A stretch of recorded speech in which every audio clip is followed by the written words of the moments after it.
To configure channels in your Aquavx unit, click on the name of your device in the My Fleet view. Then in the upper right-hand corner of your screen, click on Aquavx. Let's say you want to configure an analog channel to accommodate a flow meter. Click on Enable Channels. So each Aquavx unit has about 200 or so channels that you can potentially enable. And there are a couple of ways you can find the channel you're looking for easily. On one hand, you have the checkboxes at the top that allow you to focus on the type of channel you're looking for. So you can just view analog or digital or Modbus channels. Or there's a search box that lets you zoom in on the exact channel you're looking for. So in this case, we're looking for channel 51. So I'm going to type in 51 and it pops up at the top of the screen. So we'll go ahead and enable that channel so we can configure it.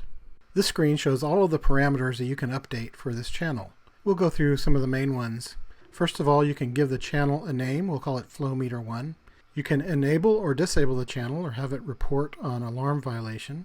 You can set the alarm delay, which is the amount in seconds that the system waits when the channel is in an alarm state to actually send out an alarm. Display precision is the number of decimal points displayed in a reported channel value.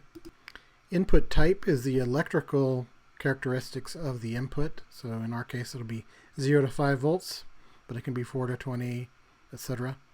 Next, you're probably going to want to scale the value. Let's say this is a 0 to 500 gallons per minute flow meter. We'll set the 0 scale at 0, full scale at 500.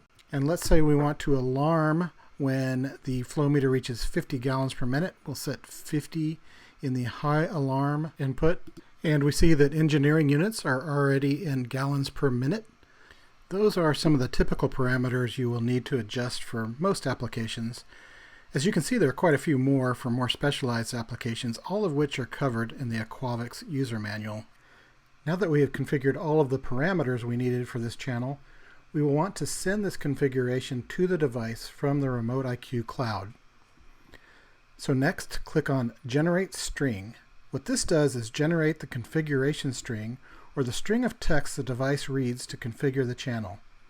The next step is to send the configuration string to the device from the RemoteIQ cloud. There are some instances where you might want to copy the string using the Copy to Clipboard command to paste it into other configuration tools, but you probably won't have to worry about that. Anyway, to send the command, click on Send Command. You'll see the status message in the lower left go from Waiting for Device to Configuration Command Acknowledged. This confirms the channel configuration on the device is complete.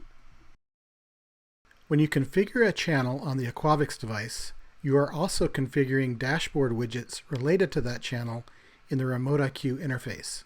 For example, on the dashboard for this Aquavx device, our flow meter on analog channel 51 is represented by a dial widget.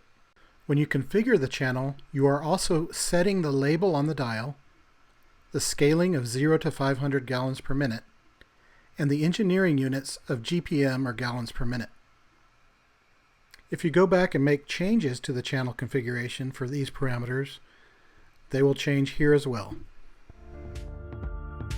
Find more support resources at catron.com.